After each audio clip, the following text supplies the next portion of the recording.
Hoje nós vamos conversar sobre árvores no ambiente urbano, sobre arborização urbana.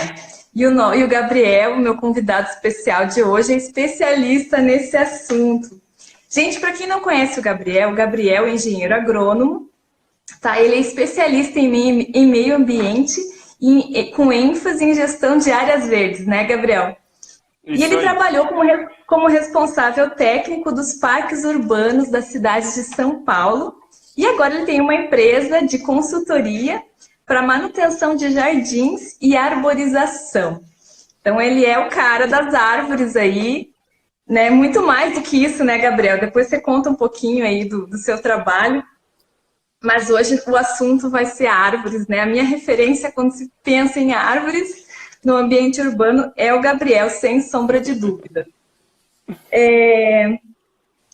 O assunto, então, de hoje é árvores no ambiente urbano. Muitas pessoas me mandam perguntas no jardineiro.net, aqui no direct do Instagram, muitas vezes para saber se aquela árvore está numa situação de risco ou não, como que planta uma árvore, como que aduba uma árvore. Ontem mesmo, eu estava conversando com a Marilua numa live e as pessoas queriam saber como que fertiliza a árvore, né? Coloca perto do tronco, não coloca. E o Gabriel veio nos dar uma forcinha aí sobre esse assunto. Eu separei, então, aqui algumas perguntas para fazer para ele, tá? Gabriel, você quer dar uma palavrinha antes da gente começar? Vamos lá. Primeiro de tudo, eu queria super agradecer o convite. Como eu sempre falo, eu sou um super admirador do seu trabalho. Eu já acompanho o site jardineiro.net há um tempão, então tenho que dizer que, claro, o site, o seu trabalho contribuiu muito para o meu crescimento profissional. Então, eu estou muito feliz de estar aqui batendo um papo com você. E vamos falar sobre árvores, vamos falar sobre as questões técnicas do plantio, do cultivo, do manejo de árvores, que é muito importante a gente ter isso em mente, muito bem entendido, porque a árvore no ambiente urbano é sinônimo de risco. Porque a árvore pode cair, todo mundo sabe disso, vê na TV quando tem tempestade e tal. E quando a gente cuida bem de uma árvore, a gente minimiza esses riscos. Só que a gente tem que entender a árvore como um ser vivo com vários pontos diferentes, em várias dimensões, que a gente tem que considerar na hora de plantar num ambiente urbano. Então vamos falar sobre isso hoje. Eva, adoro esse assunto, né? Gabriel, vamos começar perguntando o seguinte: qual é o papel das árvores nas grandes cidades? Muitas pessoas acham que é uma boa ideia eliminar árvores para não ter o risco de cair quando tem uma tempestade. Mas é certo isso? Qual que é a função das árvores? Elas estão lá só para bonito ou elas têm um papel além de simplesmente embelezar as cidades? Tem várias linhas de entendimento sobre a função das árvores na cidade, né? E a principal delas é que as árvores são prestadoras de serviços ecossistêmicos, que chama, né? O serviço ecossistêmico, o que que é? É fornecer sombra, fornecer amenização da temperatura ambiente, fornecer proteção, diminuição de ruído, proteção contra ventos, retenção de poluição. Então, as árvores têm uma função muito grande em melhorar a qualidade de vida no ambiente urbano. É claro que também as árvores têm um grande papel estético, tem umas correntes de estudo aí que dizem que o nosso batimento cardíaco fica um pouco mais tranquilo quando a gente está rodeado de verde, porque o ser humano evoluiu inserida na natureza e o verde é uma das cores que mais traz calma para a gente. Então tem todo esse lado, não só o psicológico, mas também da funcionalidade do ambiente urbano na questão de saúde, né? Então a árvore é fundamental. A questão da remoção de árvore é uma coisa que a gente tem que ter o coração um pouco aberto com relação a isso, porque toda vez que a gente planta uma árvore no ambiente urbano, a gente tem que já saber que um dia ela vai ter que ser removida. Porque na natureza, o que acontece no ciclo natural da árvore? Ela cai. Então a árvore, quando atinge o seu momento na natureza, seja porque ela foi atacada por uma praga ou uma doença, ou se está mesmo no fim do ciclo da vida da árvore, ela cai, abre uma clareira, derruba algumas árvores ao redor, e essa luz faz com que as sementes que estão no chão da floresta germinem e formem uma árvore nova. No ambiente urbano, a gente não pode considerar esse final do ciclo da árvore, porque se a árvore cair sozinha, né, dá um monte de problema. Vai dar ruim. dá ruim. A gente já sabe que dá muito ruim. E a gente precisa ter isso em mente, já que precisa remover uma árvore. Então, muitas pessoas ainda... eu mesmo tenho que confessar, quando eu ouço o barulho de motosserra, me dá até um arrepio. E olha que eu trabalho com isso. Mas a gente tem que entender que faz parte, e toda árvore no ambiente urbano, em algum momento, por alguma razão, ela precisa ser removida para dar lugar para uma árvore nova. Perfeito, perfeito. E as árvores têm um papel ecológico também, né, Gabriel? De manter a fauna silvestre, né, não tão longe da gente, né? Conseguir manter, às vezes, até corredores ecológicos só com as árvores do ambiente urbano. Nutrir, né? Muitas árvores fornecem alimento para essa ave fauna silvestre, e ela tem esse papel bem importante também. Mas bem legal isso que você falou de trazer, né, deixar presente para as pessoas que quando você planta uma árvore, ela pode estar ali para a sua vida inteira, mas ela tem um ciclo, né? Algumas árvores são mais longevas, outras têm uma vida bem mais curta. E tem essa questão também da ansiedade, né? Muitas pessoas, eu quero ver a árvore grande logo. E tem essa relação também que quanto mais rápido uma árvore cresce, muitas vezes menos longeva ela é, né? E as pessoas não levam isso em consideração. Mas vamos voltar aqui aos nossas perguntas. Qual que é a melhor forma de plantar uma árvore na calçada, no nosso passeio? Qual que é a forma correta? Primeiro de tudo, a árvore tem que ter espaço para o crescimento das raízes. Uma das coisas que a gente sofre muito em ambiente urbano é canteiro sem espaço para crescimento das raízes. Seja porque o canteiro está com um solo muito compactado, seja porque o tempo inteiro fica passando escavação na lateral da calçada para passar tubulação, fio, enfim, e a gente fica interrompendo o crescimento das raízes o tempo inteiro. É muito importante que a raiz tenha espaço para crescer. Por quê? Tem alguns estudos que dizem que as raízes das árvores, da maioria das árvores cultivadas em ambientes urbanos, elas não crescem tanto em profundidade. Claro que tem algumas raízes, sim, que crescem em profundidade, em alguns metros de profundidade, mas 70% a 90% do sistema radicular está concentrado nos primeiros 70 centímetros de solo. Então, olha que importante, né? A gente ter uma terra compatível com o crescimento das raízes, principalmente nessa faixa, porque a raiz tem a função, além da absorção de água e nutrientes, mas a função principal também na árvore de ancoragem. Então, se a gente faz o plantio de uma árvore achando que ela só vai crescer para baixo e depois de 2 metros de concreto ou solo compactado a raiz vai espalhar, isso é um engano. E aí a gente vai ter um risco muito grande de queda depois. Então, primeira coisa nessa pergunta é ter espaço para as raízes. Perfeito, perfeito. Então, aquela história então, que muita gente eu vejo fazendo de colocar aquelas manilhas de tubulação de esgoto e tal para plantar árvore, aquilo então não é uma boa ideia, hein, Gabriel? Não, é uma péssima ideia. É a mesma coisa que deixar alguém calçando sapato tamanho 30 a vida inteira, achando que o pé vai continuar pequeno e a pessoa vai viver bem. A perda de equilíbrio de uma árvore que está com um sistema radicular limitado é enorme, enorme, enorme. As pessoas têm muito medo das chamadas raízes agressivas, né? Que na verdade não são agressivas, elas são raízes normais e com o tempo elas acabam engrossando. E aqui, nesse engrossar, ela provoca destruição, mas não que ela seja de fato uma raiz agressiva, né? Então, essa ideia de plantar uma árvore que tenha essa característica, não é uma boa ideia colocar ela num espaço contido. Não é assim que você vai evitar a destruição. Na verdade, você pode acabar provocando até uma destruição muito maior lá na frente, porque essa árvore não vai estar bem alicerçada e corre o risco de cair em cima do carro, cair em cima de uma casa, ou até mesmo das pessoas, né, Gabriel? Isso aí. Uma coisa então, que tá. as pessoas também não consideram muito, como você tinha falado, a respeito da velocidade de crescimento, né? A árvore pode cair não só porque ela caiu da raiz, que é quando a raiz pivota, né, que chama. A árvore também pode quebrar ao meio. E aí a gente tem que entender que tem algumas classificaçõezinhas a respeito do crescimento das árvores. A gente tem as árvores que são pioneiras, secundárias e climáxicas, isso se chama sucessão ecológica. As árvores que são pioneiras são as árvores que crescem mais rápido. Só que, ao mesmo tempo, como você bem colocou, o crescimento rápido da árvore faz com que a madeira tenha uma resistência menor. Uma árvore pioneira tem uma madeira mais mole do que uma árvore climácica, por exemplo.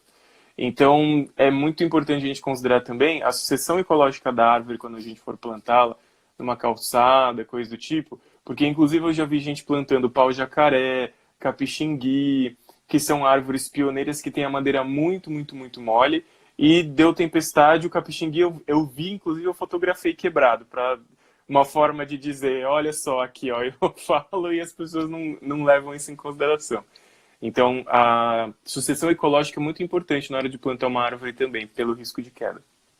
Sim, aqui o problema é abacateiro. O pessoal adora plantar abacateiro e ele é uma árvore de madeira frágil, né? Madeira e que desrama, não só quebra a árvore, mas ele desrama com facilidade, quebra os galhos numa tempestade. Guapuruvu também, paineira também, né? Que são árvores que crescem muito rápido, ficam lindas, você fica lá maravilhado, mas elas têm esse problema que a madeira tem baixa densidade, é fraca, né? E Exato. acontece esses acidentes depois.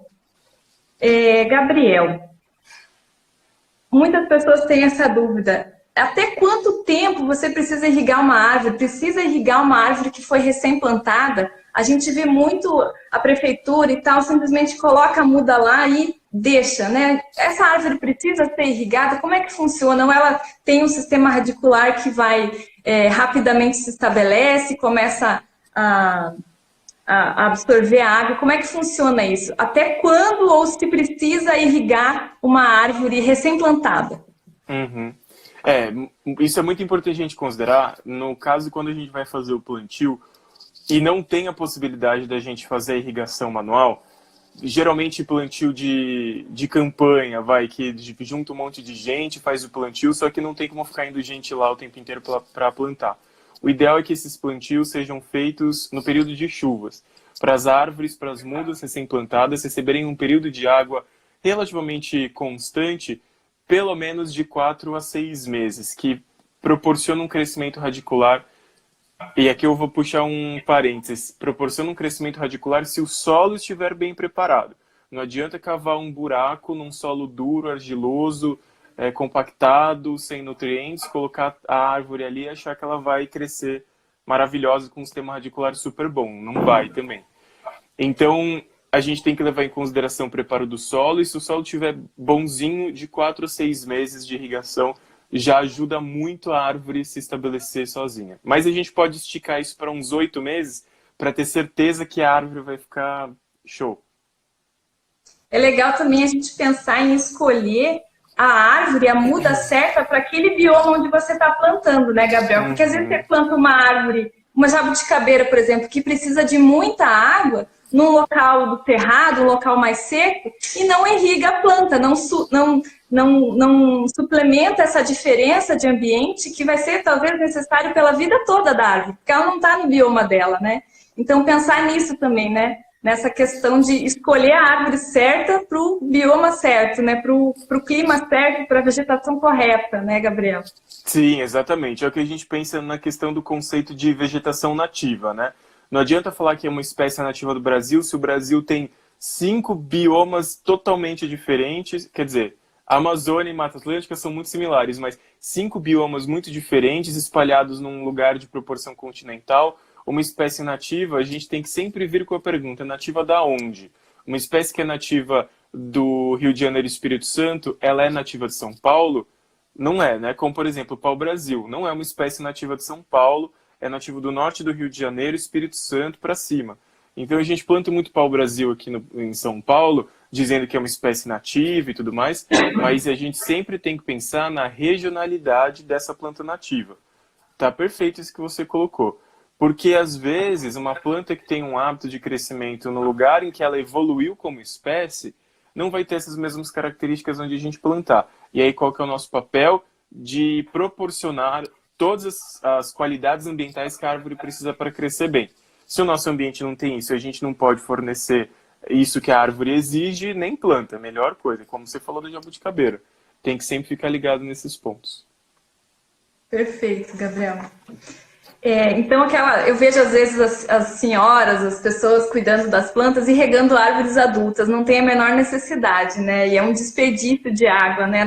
Na hora de você irrigar o seu jardim, você tem que pensar nisso. Tem plantas que já está super bem estabelecido e não tem necessidade de você ficar irrigando, né? Então, acontecem esses excessos. Gente, não precisa irrigar a árvore depois que ela já está bem estabelecida, a não ser naquele caso que ela esteja fora do bioma dela e no local de origem dela, ela tinha mais acesso à água. Por exemplo, a jabuticabeira, se não tiver água suficiente no período da floração e frutificação, ela simplesmente não vai acontecer, né, Gabriel? Ela não vai florescer, não vai ter o desempenho que se espera dela e a culpa não é da árvore, é você que tem que suprir essa diferença. Exatamente. Falando em jabuticabeira um pouquinho mais, eu peguei um caso de uma jabuticabeira que foi plantada no interior, e nem no interior longe, foi plantada em Diadema, e essa árvore ficou 2 anos sem irrigação depois do plantio. Foi feita uma irrigaçãozinha depois do plantio, depois ficou 2 anos sem a árvore receber irrigação. Me chamaram para ver o problema, para tentar salvar a árvore, mas foi tarde demais. Quando eu cheguei, a árvore já estava toda desfolhada. Em alguns casos, em algumas situações específicas, em espécies de jabuticabeira, pode acontecer uma queda parcial das folhas. Por exemplo, a jabuticabeira paulista, que chega a perder um grande volume de folhas no inverno, mas a jabuticabeira nunca pode desfolhar totalmente. Quando isso acontece é porque a jabuticabeira já está super mal por falta de água. Enfim, no final das contas, a jabuticabeira teve que ser removida e outra foi colocada no local. E aí a gente deixou um sistema de irrigação por inundação constante. Fica ligado 15 minutos de manhã, 15 minutos no final da tarde, inundando a panela da jabuticabeira, que é aquele espaço ao redor do tronco, né? E a jabuticabeira tá linda, já faz 2 anos que esse plantio foi feito, produz todo ano e tal. Mas é isso aí. E olha que Diadema nem fica longe, né? Assim, da Serra do Mar, que é onde as jabuticabeiras, algumas espécies são mais bem adaptadas porque tem uma umidade maior, né? Mas ali já não tinha água suficiente naturalmente para a jabuticabeira se desenvolver bem. Então, a gente, no caso de jabuticabeira, mesmo a jabuticabeira adulta, se for sabará ou híbrida, é legal a gente manter a irrigação a vida inteira da jabuticabeira. Agora, outras espécies como mangueira, citros, se forem já árvores muito bem enraizadas, aí, Raquel, como você falou, é um desperdício de água, não precisa ficar molhando o tempo inteiro essas árvores. Nem em área de produção, quando as árvores já estão muito bem estabelecidas, se faz esse tipo de irrigação, né? Claro que existe uma irrigação complementar. Em algumas partes do Brasil, quando é muito seco, faz uma irrigaçãozinha nos campos de produção de frutíferas. Mas geralmente a gente não faz mesmo, não precisa. Só naquele período seco, né? Só para a árvore conseguir atravessar aquele momento sem sofrer muito, né? Sem ter um prejuízo muito grande. Isso. Se fala muito, Gabriel, em usar escoras. Logo que a gente planta uma árvore, usar escora, tá? Mas muitas pessoas estão falando que isso é mito, né? Que não é necessário você deixar a escora, que muitas vezes ela pode prejudicar mais do que ajudar a planta. E o que você pode falar sobre o uso de escoras em árvores, tá? Nós não estamos falando de palmeiras. E se isso realmente é necessário, se causa algum prejuízo para as raízes, e se tiver que ficar uma escora, por quanto tempo essa escora precisa ficar, ou ela pode ficar ali direto, ou você tem um momento que você tem que tirar? No meu entendimento, a escora é super importante. A escora seria o tutor. É aquela madeira que a gente coloca. Ah, certo. Então, esse tipo de alternativa é super importante no meu entendimento, porque quando a gente faz o plantio de uma árvore, uma muda jovem, ou mesmo uma árvore adulta, uma árvore grande, a gente precisa ter uma ajuda na fixação dessa árvore no solo. Porque quando as raízes começam a crescer para fora do torrão, para colonizar o ambiente que ela foi plantada, a gente precisa dar uma estabilidade muito grande, porque a raiz ela não começa lenhosa, dura, a raiz começa crescendo com a ponta delicada, frágil, pequenininha, e toda vez que uma árvore balança por conta do vento, a tendência dessas raízes iniciais, né, que estão saindo do torrão para fixar a árvore no solo em que ela foi plantada, bate o vento, a muda balançou, essas raízes se quebram e aí a gente prejudica o enraizamento. Então é muito importante sim, nos primeiros 2 anos de plantio, manter uma escora, manter um tutor, para a gente ajudar na fixação dessa árvore, para que ela não fique balançando em períodos de ventania. Se a gente não faz isso, a chance da árvore ter dificuldade de enraizamento é um pouco maior. Então, como a árvore já está num ambiente que às vezes é um ambiente agressivo, porque o viveiro é tudo bonitinho, né? Aguinha, nutriente, sombrinha parcial, música clássica, né? Carinho. A gente pega a muda e joga numa calçada com vento, com poeira, com sol direto na cabeça. Então é muita agressão do ambiente na muda. Tudo que a gente puder fazer para tornar a vida daquela árvore jovem mais agradável, facilitar aquele desenvolvimento, melhor. Perfeito, Gabriel, muito bom. Quando que é a hora de cortar uma árvore e plantar uma nova no lugar, né? Como que pode ser feita essa avaliação? Quais são as características que a gente deve, quais são os critérios que a gente deve pensar na hora de avaliar essa árvore? Eu recebo muito essa pergunta, tá?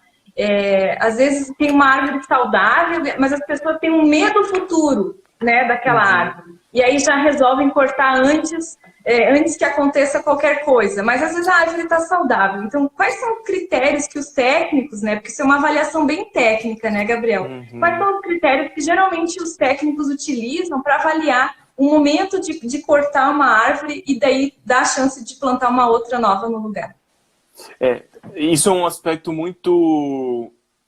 Não vou chamar de delicado, mas é um aspecto com muitos fatores envolvidos. Porque é o seguinte, todo cliente que eu tenho de avaliação de risco em árvore, eu coloco especificado na proposta e no contrato de prestação de serviço que a avaliação de risco é uma atividade de avaliação visual dos fatores que aumentam o risco de queda. Uma avaliação de risco, ela nunca é preditiva. Então, o que é uma avaliação de risco? É uma visita que se faz para ver se a árvore tem uma coleção de fatores que aumentam o risco de queda. E aí é nessa avaliação de risco que a gente vai saber quando é a hora de remover uma árvore. Então, a gente não tem a avaliação de risco como uma prática preditiva, premonitória. A gente não sabe quando nem como que uma árvore vai cair. A gente avalia os aspectos que aumentam o risco de queda de uma árvore, que são inclinação de tronco, presença de pragas e doenças, situação de copa, saúde da copa, exposição a ventos. Então, todos esses fatores, eles vão aumentando a exposição da árvore a risco de cair.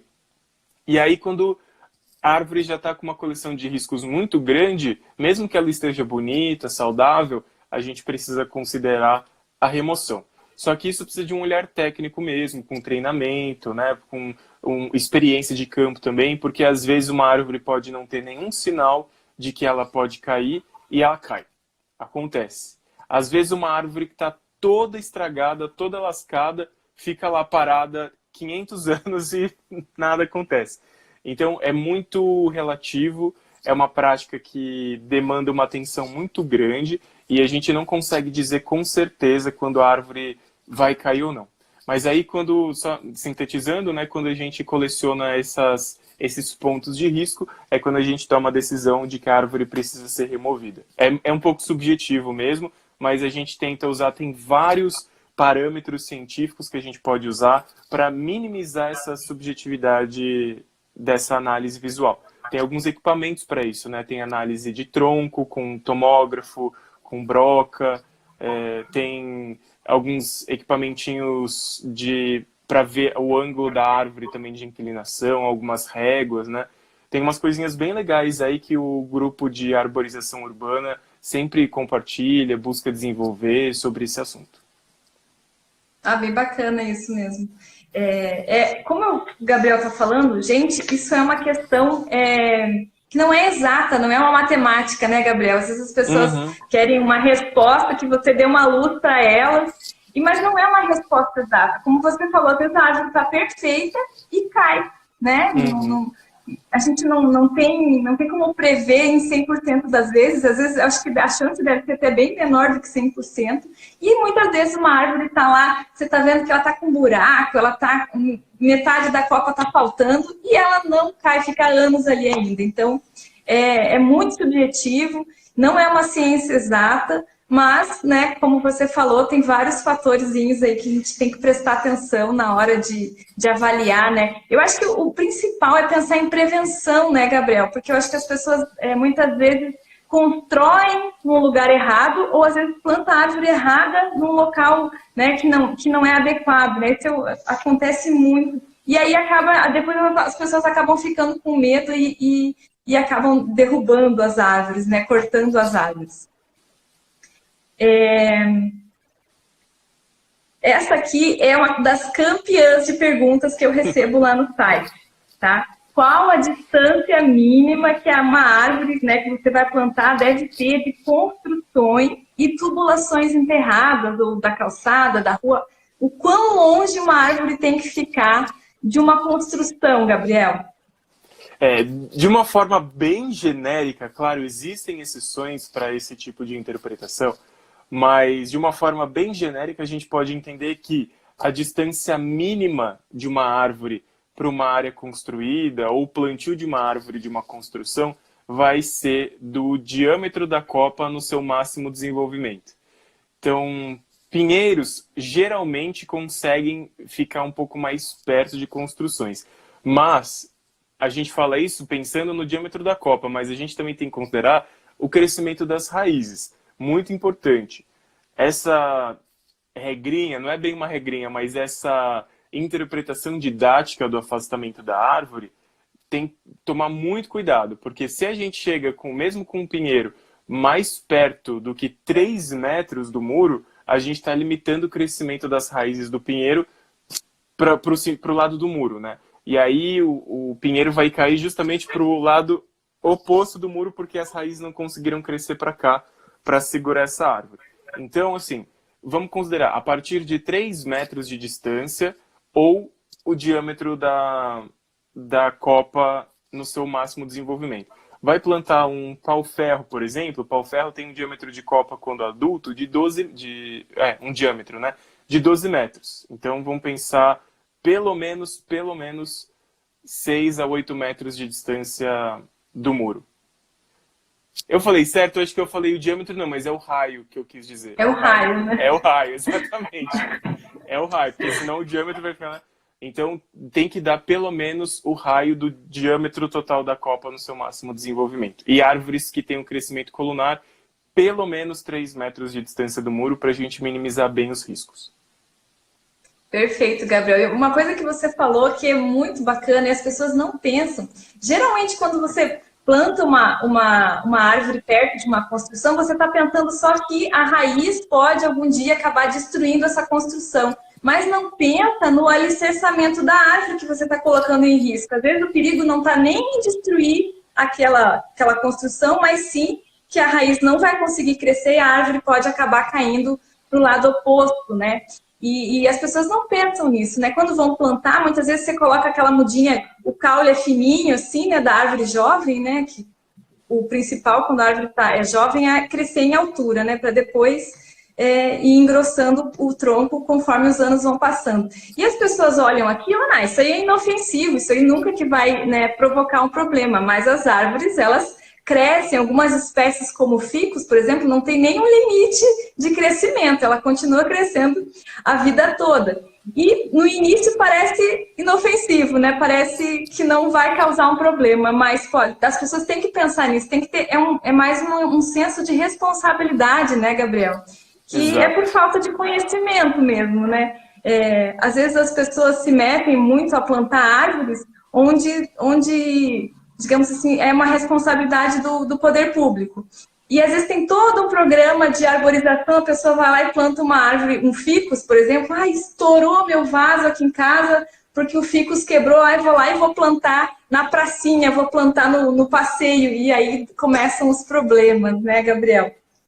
Exatamente. Uma coisa que a gente tem que considerar na hora do plantio de uma árvore são todos esses problemas associados. Não só também em relação ao risco de queda por algum problema que possa aparecer, não só com o distanciamento da árvore das construções ou dos equipamentos urbanos, né, que são postes, postes de luz, postes de energia elétrica, enfim. A gente também tem que considerar o comportamento da árvore quando ela está em situação de bosque, quando ela está em plantio isolado. que as árvores têm comportamentos diferentes nesses ambientes diferentes. Por exemplo, na minha faculdade, meu professor de silvicultura, que é a disciplina que estuda produção de madeira, produção florestal, ele tinha um experimento que avaliava o comportamento da canafístula quando em bosque ou quando em plantio isolado.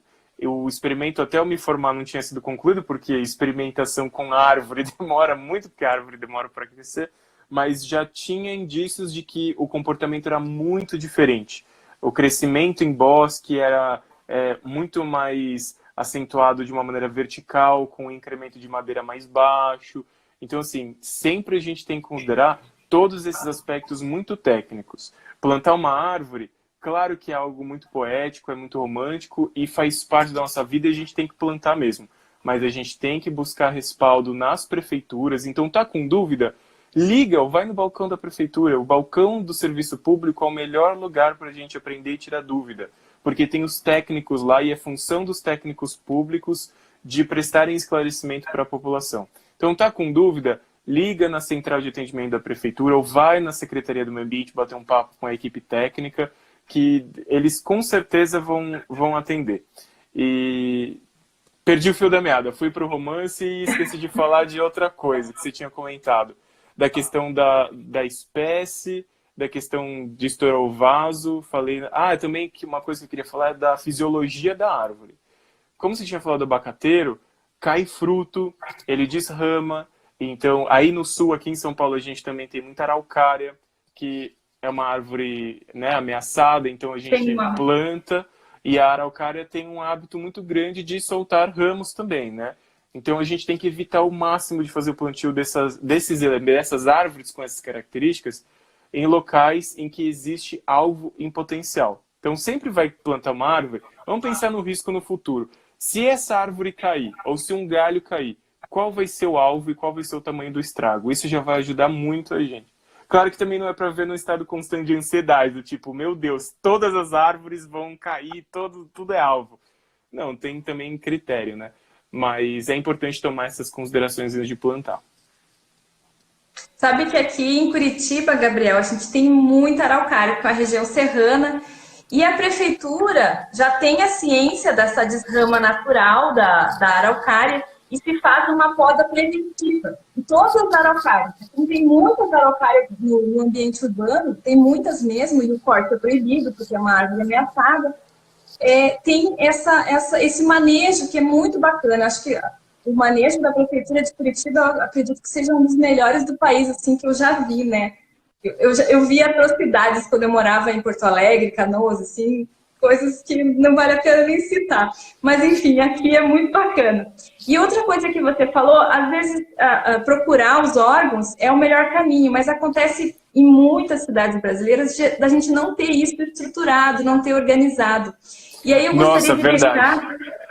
gostaria de deixar uma dica, tá, para pessoas que não têm isso na sua cidade, que não moram nas grandes cidades, que não têm uma secretaria do meio ambiente bem organizada. Às vezes as pessoas que estão lá na Secretaria do Meio Ambiente não são bem orientadas. É procurar, às vezes, cartilha. A própria Prefeitura de São Paulo tem uma cartilha de arborização urbana que é genial. Aquilo ali é um ouro puro. Ensina várias coisas, né? Se você mora numa cidade como São Paulo, procure os órgãos. Mas se você não mora, você ainda consegue procurar esse tipo de material na internet que ajuda bastante. Tá? Eu não digo assim que as espécies recomendadas para São Paulo você vai conseguir aplicar na sua cidade, mas questões de manejo, dicas de plantio, tem bastante coisa interessante nessa cartilha, né, Gabriel? Verdade, nossa, muito verdade. Eu aqui habituado na minha bolha sudeste, verdade, o Brasil, grande parte do território não tem essa mesma estrutura que a gente tem aqui. E, nossa, eu peço perdão, fico até com vergonha de ter me isolado nessa bolha. Mas é verdade, a gente tem muito que evoluir ainda em questão de território nacional em relação à arborização.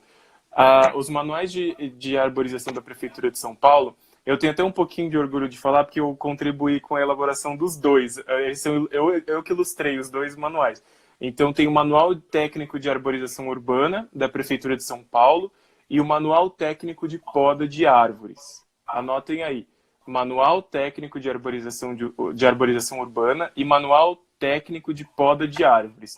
Os dois estão online no site da prefeitura, disponíveis para download por qualquer um. Então é só você colocar no Google esses nomes que vai aparecer esses manuais para vocês baixarem. Busquem os downloads da Prefeitura de São Paulo, porque eu já vi gente usando capa do manual com conteúdo de outra coisa. Nossa! Já. A gente pegou as capas e colocou outro recheio ali. Isso é totalmente errado. Mas busquem os downloads da Prefeitura de São Paulo, são manuais super legais. Meus colegas que escreveram os artigos lá, os tópicos dentro, super criteriosos. Foram feitas diversas reuniões para ter um material super de qualidade. Ah, que legal. Eu estou vendo o pessoal falando aqui, comentando, Gabriel, sobre o flamboyant, tá? Uhum. Gente, o flamboyant é uma árvore exótica, é linda, é maravilhosa, tem a vermelha, tem laranja, tem a amarela, mas é uma árvore exótica e é uma árvore que não é apropriada para o ambiente urbano, né? Para espaços estreitos, num parque, numa praça ampla, pode até ter o seu lugar, né? Mas no ambiente urbano, no passeio, como a gente diz, nos canteiros centrais, não é uma árvore indicada, né, Gabriel? Não, total. Não, além do sistema radicular ter um início superficial, então a gente vê que o flamboyant tem uma rede de raízes superficiais muito grande, ele também tem uma copa muito larga. Então não dá para fazer o plantio. E aqui em São Paulo tem vários plantados, principalmente na região do Morumbi, nos Jardins, em calçada. E só de bater o olho você fala, meu, tá totalmente errado, a calçada tá destruída, os flamboyants estão todos atarracados e com podas excessivas também para tentar conter o crescimento da árvore. Então, flamboyant não dá para plantar em áreas estreitas. O flamboyant é uma árvore que a copa chega a 12 metros também de diâmetro. Então, tem que tomar muita consideração a respeito disso. As pessoas se deixam levar pelo aspecto, que ela tem um aspecto maravilhoso, né, exuberante, muito ornamental, mas aí acaba que não é uma árvore adequada, ela tem um porte muito grande, é uma copa muito ampla, como você falou, e as raízes superficiais que com o tempo vão engrossando, é uma árvore de grande porte, e acabam destruindo calçadas, ruas, né, tubulações, e o que tiver pela frente, o flamboyant vai acabar destruindo. Gabriel, continuando aqui, como que deve ser a adubação de uma árvore, né? Como que é feita essa adubação? A gente tem adubação em momentos diferentes do crescimento da árvore e a gente tem adubação que vai variar para cada espécie, né? Árvores frutíferas geralmente exigem uma adubação um pouquinho maior porque tem um fenômeno de toda planta em relação aos nutrientes presentes no solo que chama exportação. O que é isso? A planta ela retira os nutrientes do solo, produz folhas, produz flores, produz frutos. Quando a planta produz muitos frutos e esses frutos caem ou são colhidos, e esses frutos não podem se decompor no pé da própria árvore, a gente fala que está ocorrendo um fenômeno de exportação. Os nutrientes que a árvore tirou daquele solo estão indo embora com o fruto para outro lugar. Então, toda vez que a gente limpa fruto ou colhe, leva embora, acontece isso. Então, árvores frutíferas costumam precisar de uma reposição mais constante de nutrientes. Árvores que são só floríferas ou árvores que são só sempre verdes, elas não precisam de uma adubação tão frequente assim. Então, tem que pensar sempre na questão da exigência nutricional da árvore.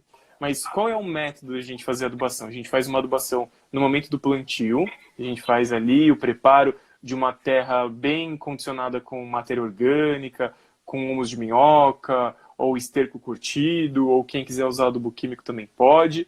Na hora do plantio, mistura com a terra da cova ou do berço. Eu falo cova porque durante 5 anos da faculdade, né? Já estou acostumado.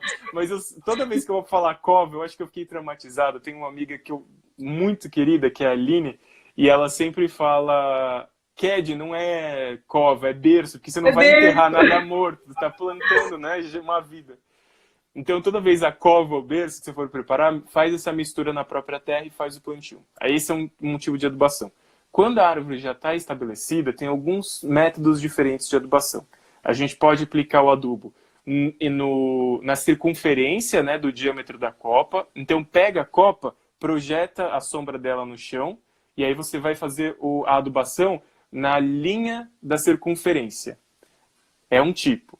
A gente também pode fazer buracos no chão, também na projeção da copa, na linha da circunferência, e colocar o adubo ali, cobre de novo com terra. É um outro método.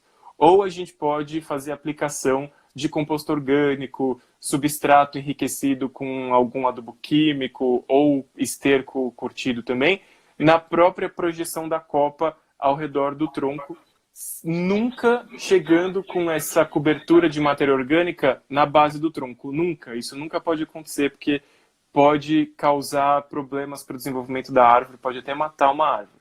Então, dá um espacinho de mais ou menos 30 centímetros, 1 metro do tronco e faz a aplicação desse material orgânico na projeção da copa também. São formas diferentes da gente adubar uma árvore adulta.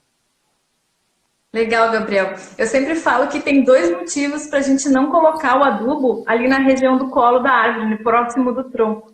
Primeiro, porque pode acabar prejudicando o colo, queimando o colo. E segundo, que ali não tem raízes absortivas, né? As pessoas adubam ali imaginando que ali a árvore vai absorver alguma coisa, sendo que a absorção vai se dar mais na periferia. Então, é um desperdício, além de prejudicar a árvore. E, Gabriel, agora que você falou de adubação, você acha interessante manter uma cobertura sobre esse solo em torno da árvore, ou viva, uma grama amendoim, ou então uns chips de coco, alguma coisa assim? O que você tem para falar sobre esse assunto? Na verdade, uma coisa que é feita com muita frequência no exterior, então Estados Unidos, Inglaterra, esses lugares costumam deixar a panela da árvore mantida por muito tempo. É um hábito de manejo das árvores de jardins. E aí eles fazem sempre a aplicação do mulch, que eles chamam, que é esse material de cobertura do solo que pode ter uma função de adubo, quando a gente coloca um substrato, um composto orgânico, ou só de cobertura do solo mesmo com chips de fibra de coco, ou, enfim, folha seca, alguma coisa do tipo. Aqui no Brasil, alguns lugares fazem isso, outros não fazem. Não tem problema nenhum deixar a grama crescer por cima da árvore, das raízes, chegar até a base do tronco. Não tem problema nenhum. O sistema radicular das árvores vai ficar concentrado nos 70 centímetros de profundidade, na sua maioria. O sistema radicular da grama é em 10 centímetros. Então, se a gente fizer uma adubação da grama, o excedente desses nutrientes também vão nutrir a árvore. Então, não tem essa história de que grama mata a árvore, de que grama rouba nutriente da árvore. Não acontece, não tem problema. Se quiser deixar a panela sem grama, sem nada, para sempre fazer uma adubação ali, pode fazer. Mas é isso que você falou. À medida que a árvore vai crescendo, quanto maior ela vai ficando, as suas raízes absorventes vão ficar mais para fora, mais na linha de projeção da copa. E no futuro, essa panela que vai ficar perto do tronco vai ficar um pouco inutilizada no sentido de ser uma porta para adubação. Mas pode manter se você achar que esteticamente é mais interessante, se você achar que, enfim, o jardineiro costuma roçar a grama e sempre machuca a base do tronco, e você não quer que isso aconteça, pode deixar afastado a grama, então, como uma forma de evitar, né? Mas não tem nenhuma linha técnica que obrigue uma coisa ou obrigue outra. Tá legal. Eu acho interessante não deixar a grama muito perto do tronco, porque daí vem lá o jardineiro com a roçadeira e acontece muitas vezes de fazer o sustentamento da muda e acabar matando a árvore só porque passou com a roçadeira perto do tronco da árvore. Acontece isso muito, gente. Muito assassinato de mudas jovens, principalmente, né, Gabriel? Porque o jardineiro não tem a noção que aquele ferimento que parece superficial na árvore é fundamental para a vida dela, né? É onde está correndo a seiva elaborada, é super importante para a árvore. Inclusive nos parques eu já vi muito acontecer. Já fiz plantio, enfim, muita coisa, e jardineiro ia lá, porque parques geralmente são grandes, né? E aí os jardineiros geralmente são equipe reduzida, tem que atender cronograma e não se preocupa em proteger o tronco das árvores na hora de fazer o corte da grama. Várias vezes já perdi muda porque jardineiro não tomou cuidado e fez o anelamento da base do caule. Pode parecer, como você perfeitamente colocou. Pode parecer que a árvore é um ser muito robusto, que o tronco é uma coisa muito resistente, mas, gente, é questão de milímetros para dentro da casca que está uma dos conjuntos de vaso, né, de seiva da árvore mais importantes. Então, cortou ali, tchau árvore. Então, tem que tomar muito cuidado mesmo. Tem que proteger com uma garrafa PET ou um tubinho de PVC cortado no meio. Abraça ali. Eu tenho também algumas espumas de piscina que já vem cortadinha. Sabe aquele espaguete de piscina que tem o buraquinho no meio? Tem gente que corta aquilo e abraça o tronco, a base do tronco na hora de cortar a grama para proteger também. Funciona, só não pode deixar isso daí preso na árvore sempre, né? É só na hora de cortar a grama. Legal. Agora você me lembrou uma pergunta que nem está aqui no nosso roteiro, Gabriel, mas que eu vejo que, principalmente nas cidades mais interioranas, aqui em Curitiba eu jamais vi isso acontecer, mas onde eu morava lá tinha bastante, essa questão de caiar o tronco das árvores. O que você tem para falar sobre isso? Não façam isso. Isso é um hábito que não sei de onde veio. Enfim, nos postes isso é feito para que o poste fique bem sinalizado em área de baixa luminosidade. Agora, árvore tem buraquinhos, são pequenos poros no tronco que fazem com que o tronco respire. Isso é muito importante para a árvore. Quando a gente passa cal no tronco, a gente entope esses poros de respiração e isso pode prejudicar muito o desenvolvimento de uma árvore. Então, não passem cal no tronco da árvore, não pintem o tronco da árvore. Hoje em dia, muitos lugares são muito bem indicados, sinalizados com iluminação. A gente não precisa mais disso. É uma prática muito antiga e que, no final das contas, faz mal para a árvore. Então, não recomendo. Diz que a história dessa... Eu não me lembro bem, tá? Mas eu estudei isso uma vez. Parece que tem origem com os militares, que eles usavam para sinalizar alguma coisa assim, as árvores, né?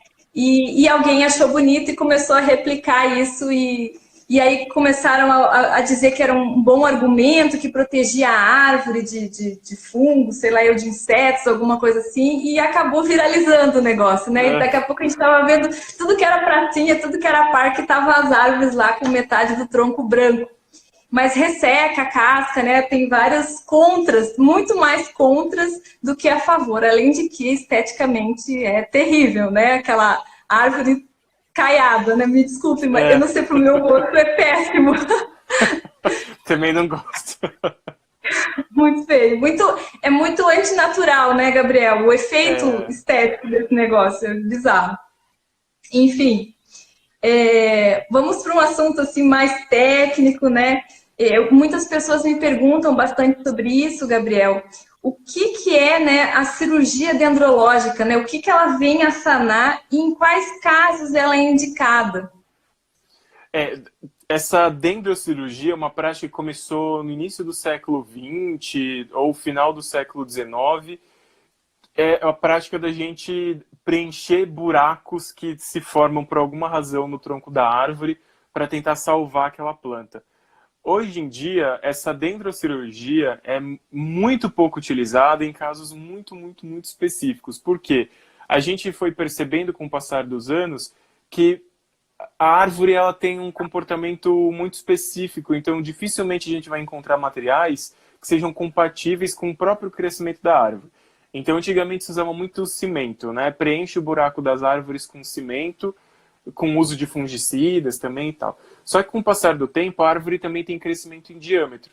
E aí o tronco ele vai se afrouxando e o cimento vai ficando pequeno para o crescimento da árvore. Então vai abrindo aberturas, né? Vai criando aberturas entre o cimento e a árvore porque a árvore cresceu. E isso vai acumulando umidade, entra inseto, enfim, cupim. E aí as pessoas foram vendo que o cimento não é uma boa alternativa. Passaram a usar aquela espuma de construção expansiva, né? Mas acontece a mesma coisa. Depois que a espuma se consolida, o espaço ele continua aumentando. Então, assim, tá com um buraco muito grande na árvore, é um fator de risco. A resistência daquela árvore caiu muito. E aí a gente considera, ao invés de fazer a dendrocirurgia, a gente considera a remoção. A não ser que seja uma árvore com um valor histórico, ecológico muito, muito grande, é mais conveniente a gente considerar a remoção. Ah, perfeito, Gabriel, perfeito a sua resposta.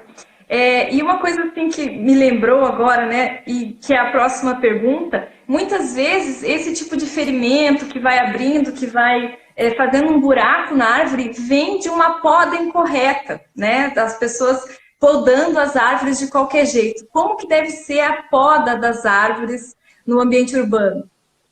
A gente tem alguns tipos diferentes de poda. Tem poda de limpeza, poda de adequação, poda de condução. Para cada momento a gente vai ter que usar uma poda enfim, né, com um propósito.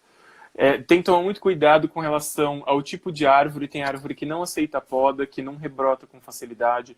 Tem árvore que pode ser podada. Tem árvore, enfim, que tem vários comportamentos a respeito da poda. Uma coisa que é importante a gente considerar é a técnica da poda. Nunca deixar toco, nunca deixar o tronco lascar e rasgar a casca. E, enfim, são algumas práticas que estão muito bem explicadas no Manual Técnico de Poda de Árvores de São Paulo, que ali vai ver direitinho como faz a poda, como que não faz, porque uma poda mal feita é realmente a porta para a entrada de doenças e insetos que degradam a madeira, né? Perfeito, Gabriel. Inclusive, em algumas cidades, em alguns municípios, é proibido a pessoas cortarem as árvores do passeio, a poda, né? Justamente porque tem o conhecimento técnico adequado, a chance de você fazer um grande estrago na sua árvore é gigantesca, né? E a própria prefeitura tem os técnicos para fazer isso. Mas também, né, a gente acaba incorrendo naquela questão de que tem muitos lugares que não tem essa organização e as pessoas se veem obrigadas muitas vezes a podarem as suas árvores. Mas eu acho que o mais importante é isso que você falou.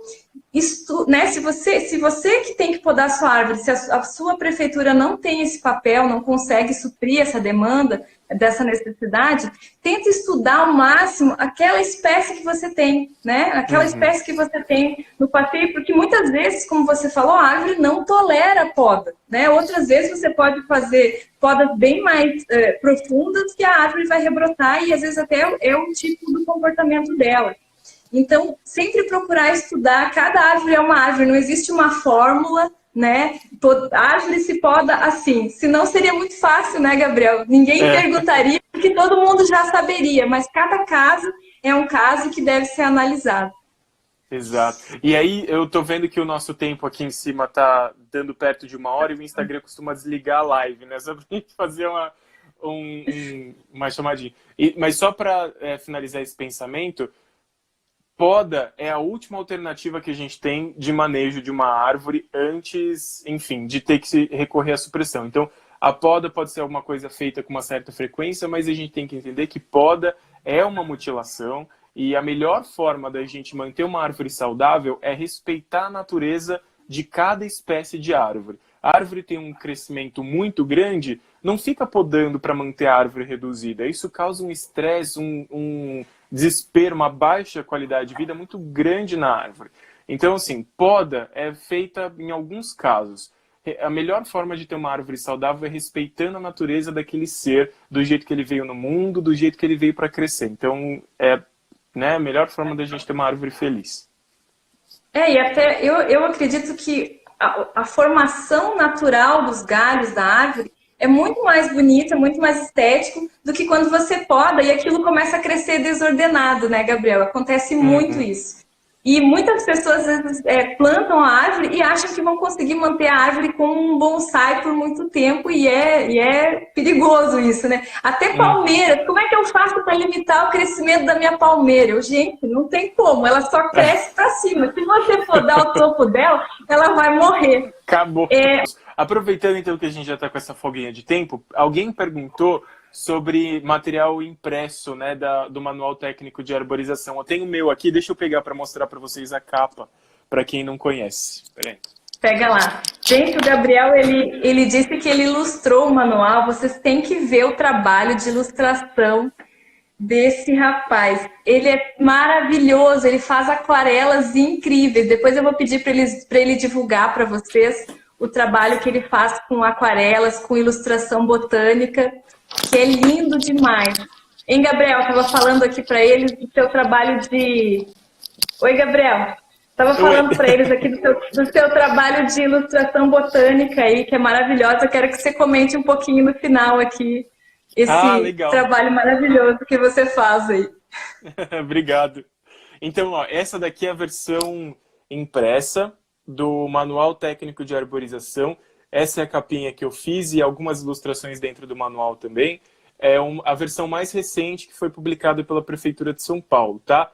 Eles tiveram uma tiragem super pequena do material impresso, então esse material impresso não se encontra mais, mas vocês podem fazer o download de todo esse material aqui, se vocês entrarem com esse nome no Google, Manual Técnico de Arborização Urbana, e fazer o download pela Prefeitura de São Paulo. Essa capa é a versão mais atual, tá? Com algumas coisas interessantes aqui que não tem nas outras edições, como, por exemplo, a chave Arborizar, que foi feita pela minha colega Priscila, que ela coloca uma maneira da gente fazer o planejamento da arborização com base nos espaços de calçada, com base nas espécies mais adequadas para cada ambiente. Tem lista de árvores também, com tamanhos diferentes, né? Então, enfim, só para mostrar que vocês perguntaram sobre isso. Perfeito, né? Gente, baixem o manual, imprimam e mandem encadernar, porque isso é uma publicação maravilhosa.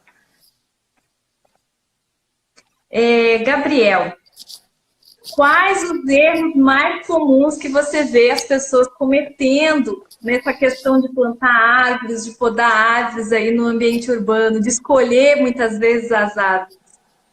Nossa, o erro mais comum tem vários, meu Deus, como que eu posso começar aqui? Mas são equívocos assim, claro que a gente tem que entender que todo desejo de plantar árvore é um desejo muito nobre que a gente tem que abraçar muito essa atitude, porque nem todo mundo põe a mão na massa para plantar de verdade. Só que é uma frase até meio pesada isso, mas eu acho ela divertida ao mesmo tempo. Não sei onde eu ouvi que é um pouco diferente da frase que a gente costuma ouvir aqui.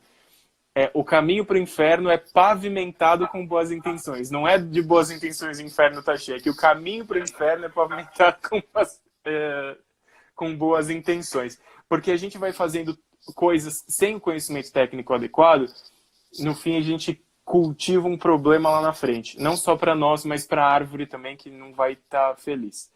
Então, uma das coisas mais graves que eu vejo acontecer com frequência é o plantio de espécies inadequadas para o local em que elas foram colocadas. A segunda coisa mais comum que eu vejo é poda de rebaixamento. Nossa, isso é muito rara a necessidade, de fato, de uma poda de rebaixamento.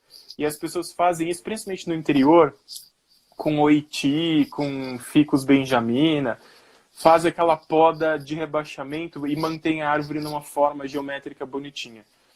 Isso, gente, para a árvore é um desespero. A árvore grita toda vez que ela vê alguém chegando com a motosserra para deixá-la redonda, para deixá-la quadrada. Não façam isso. Isso causa um estresse muito grande no desenvolvimento da árvore. Como eu falei já, a gente tem que respeitar a forma natural das espécies. Ah, mas isso é feito, nunca deu problema. Mas tem várias pesquisas apontando que dá problema sim em longo prazo, principalmente em ficus benjamina, excesso de podas deixa a árvore mais sensível ao ataque de trips.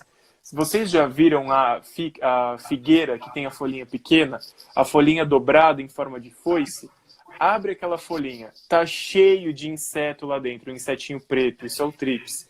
A figueira fica muito mais sensível ao ataque do trips quando ela sofre podas desse jeito, incansavelmente. Então, vamos respeitar o comportamento da árvore. Então, tem esses dois principais aí.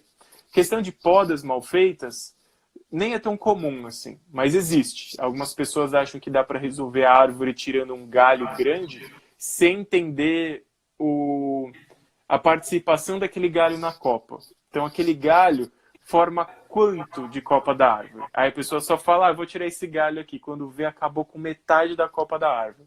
Então, isso também é o terceiro, mas esses dois primeiros são os mais comuns. Perfeito. Gabriel, essa é meio polêmica, essa pergunta, tá? Qual que é a tua opinião com relação ao uso de árvores frutíferas no passeio, na arborização urbana, né? Não aquela árvore que fica no quintal da pessoa, no pátio, mas na rua. É porque eu já vi isso acontecer algumas vezes de uma forma um pouco triste, porque eu acho interessante, assim, se a gente for pensar num mundo utópico, num mundo ideal, inclusive em algumas cidades do interior com a população muito baixa, isso é possível. Por exemplo, eu fiz faculdade em Ilha Solteira, na Unesp de Ilha Solteira, e lá a cidade é muito arborizada com manga. E muitas pessoas pegavam manga verde quando as mangas estavam frutificando para comer com sal. Eu confesso que eu acho isso um pouco estranho, mas também tenho que confessar que é um pouquinho gostoso. Não faz parte do meu cardápio, mas é gostosinho. E as pessoas comendo as frutas das árvores das calçadas. Eu acho isso bonito, sabe? Eu acho que é uma forma do município ter um alimento, né, que, enfim, seja possível de ser colhido. Só que em grandes cidades, aqui em São Paulo, eu tive péssimas experiências com isso. Pessoas destruindo canteiros ornamentais para pegar fruto, pessoas destruindo as árvores para pegar fruto. Então, ao mesmo tempo que existem pessoas muito criteriosas, existem pessoas sem nenhum critério. E aí, infelizmente, por conta dessas pessoas sem critério, a gente tem que limitar um pouco o acesso. Porque as árvores são destruídas, os canteiros são destruídos, as pessoas não têm muito respeito pela árvore. Então, eu não acho que seja interessante fazer uso de espécies frutíferas para consumo humano.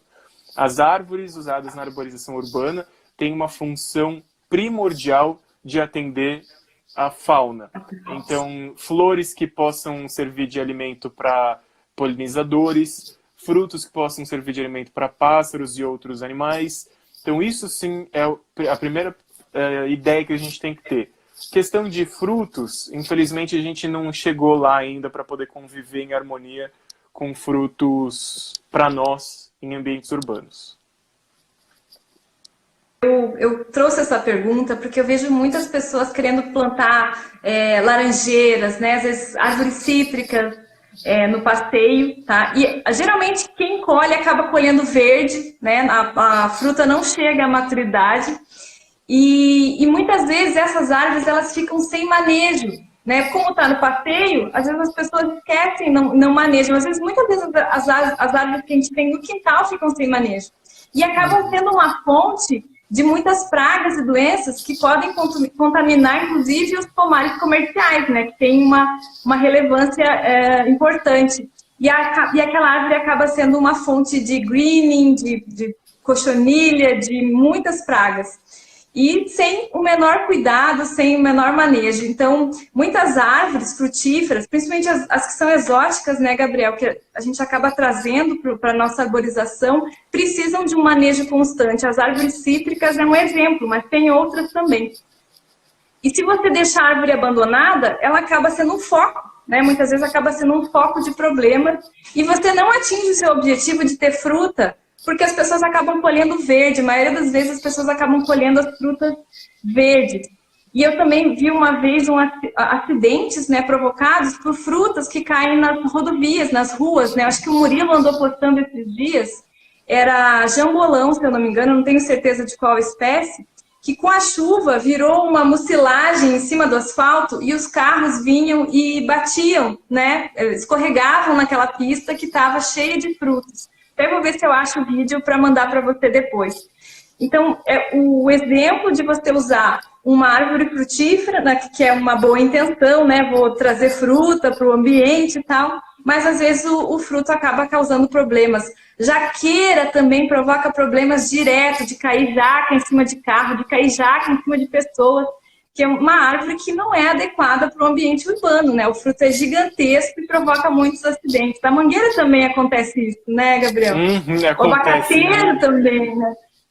Que a árvore frutífera, muitas vezes, elas precisam de manejo. Ela é uma árvore que ela tem uma demanda maior de cuidados, de energia, de adubação, de poda, muitas vezes. E plantar uma árvore não é só plantar ela e deixar ela abandonada, né? Principalmente a árvore frutífera. A gente tem que ter um cuidado. Então, pensar nisso na hora de plantar uma árvore no passeio, no canteiro central, né? Não é de qualquer jeito. Não, nossa, falou tudo. Eu já não tenho mais nada para acrescentar nesse tópico. Porque acho que a gente abraçou todos os problemas relacionados a árvores frutíferas mesmo. Não dá. E aí você tinha falado sobre árvores plantadas no quintal. Eu não lembro se tinha alguma pergunta a respeito de legislação, mas eu só queria fazer um comentário a respeito da legislação e plantio de árvores. A gente acha que quando a gente planta uma árvore no nosso quintal, a árvore é nossa, mas não é. Toda árvore que é plantada é patrimônio público. Árvores não são de nossa propriedade. Ah, mas eu plantei a minha árvore no meu quintal. A árvore é um ser vivo independente, ela não é sua, ela é um patrimônio público porque agora ela está prestando serviços ecossistêmicos para o todo. E tem vários níveis de legislação, tem legislação federal, tem legislação estadual, municipal, e quando tem, né, municipal, às vezes não tem uma lei específica sobre a arborização, mas a árvore é um patrimônio público e todo maltrato em árvore é considerado uma infração na lei de crimes ambientais. Então, assim, é uma lei federal, então toda árvore no território brasileiro é passível de ser interpretada como vítima de maus tratos, por conta dessa lei federal. Então a gente tem que pensar sempre com cuidado no tipo de poda que a gente vai fazer, se é permitido nós mesmos fazermos poda no município em que a gente mora, sem autorização do setor público. Às vezes não é permitido, às vezes precisa de uma autorização, tá? Então, muito cuidado no manejo de árvore, porque tem leis a respeito disso. Busquem entender como funciona na região de vocês. Gabriel, para finalizar aqui a nossa live, quais iniciativas do poder público, do governo, você acredita que sejam importantes para que a arborização urbana seja segura e útil para todos? Nossa, primeiro de tudo, criação e consolidação de corpo técnico. Na Prefeitura de São Paulo tem um corpo técnico muito, muito, muito capacitado, mas ainda é incipiente para o tamanho do município, para as necessidades do município. É muito pequeno ainda esse corpo técnico para o tanto que precisa dessa presença. Então, se todo município tiver um corpo técnico de arborização, um corpo técnico bem formado, um município que invista no treinamento desses técnicos para manejo das árvores, a gente vai ter um Brasil com cidades muito mais verdes, com muito mais qualidade. E eu acho que a gente pode chegar lá. Então a gente precisa da parte pública de pensar na arborização como um ganho na qualidade de vida das cidades. E a gente tem já várias cidades que ganham prêmios estaduais, prêmios, enfim, federais, de ONGs e tal, sobre cidades verdes aqui no Brasil. E eu acho que a gente tem um potencial muito grande de chegar lá. Então, o primeiro de tudo que eu acho que os governos deviam fazer é investir em corpo técnico e capacitação sobre especialistas em arborização. Bacana, é importantíssimo esse papel para regulamentar, né, para regular, para que as árvores sejam plantadas com responsabilidade, porque a árvore é vida, a árvore deixa a nossa cidade muito mais respirável, né, Gabriel? Diminui a poluição sonora, ajuda a controlar a temperatura, tem muitas e muitas vantagens. O plantio de árvores embelezam a nossa cidade, né? Fica, como é que eu digo assim, fica mais natural para o próprio ser humano, como você colocou no início da nossa live muito bem, que o ser humano evoluiu em meio às árvores. A gente não pode simplesmente tirar isso do nosso ambiente agora, porque simplesmente não vai funcionar. A gente nem se sente bem e não sabe nem por que não se sente bem, né? Mas é porque está faltando a árvore ali. Gabriel, eu gostaria que você deixasse uma mensagem para o pessoal e eu quero que você divulgue aí o seu trabalho. Eu sei que você oferece cursos aí online. Não sei, mais presencial, né? Mas eu não sei como é que está agora nessa questão da quarentena. Eu queria te agradecer muito por ter aceitado o convite para participar aqui da live. Eu adorei participar com você, você é um poço de conhecimento. Eu quero fazer outras lives com você, achei muito bacana. Vamos conversar mais. E vou deixar a palavrinha aí com você. Obrigado. Aqui, ó, de novo, agradecer muito. É muito legal a gente poder trocar, espalhar conhecimento, falar sobre as nossas atuações técnicas, porque as pessoas precisam enxergar mais que isso é discutido, isso acontece. a gente tem muita preocupação também, a gente tem as mesmas preocupações das pessoas que às vezes não têm tanto aprofundamento técnico, então é uma forma de fazer com que as pessoas saibam que elas estão sendo ouvidas de alguma forma, e a gente também está preocupado em melhorar a qualidade ambiental com arborização, com jardim. Uma frase que eu levo para a minha vida é que jardim, paisagismo pode salvar o mundo, porque com o jardim a gente melhora um monte de coisa e a gente tem que levar isso, né, na nossa rotina profissional e na nossa vida também pessoal. Sobre trabalhos, eu tenho cursos, a maioria deles presencial, mas eu tenho um curso online de adubos e adubação aplicada à jardinagem. Primeira turma começou em dezembro do ano passado, esse ano vai ter turma de novo. Aspectos muito técnicos a respeito de adubação para jardins, como fazer análise de solo, como usar isso na nossa vida da jardinagem. É um curso mais voltado para profissionais do paisagismo, por conta da robustez da parte técnica, então às vezes tem conceitos muito específicos que o leigo pode tropeçar um pouco para tocar o curso. Mas eu tenho cursos presenciais de jardinagem para paisagistas, junto com a Escola de Botânica aqui em São Paulo, e algumas oficinas também sobre técnicas básicas de jardinagem e arborização urbana. Estavam programados para acontecer agora, mas a gente teve que estender um pouco a agenda por conta do que aconteceu e está acontecendo, mas tudo com calma, a gente vai passar por isso. E que mais? Fala um pouco do meu trabalho rapidinho, questão do dia a dia. Eu trabalho com consultoria para manutenção de jardins e eu vou até o cliente, vejo quais são os problemas do jardim e faço relatórios com todas as recomendações de adubação, manejo de pragas e doenças, poda quando precisa, enfim, todos esses pontos para deixar o jardim bonito. E sobre ilustração botânica, era um hobby que virou curso de tantas pessoas pedirem, e eu dou curso presencial de aquarela botânica na Casa do Artista, em São Paulo, nos Jardins.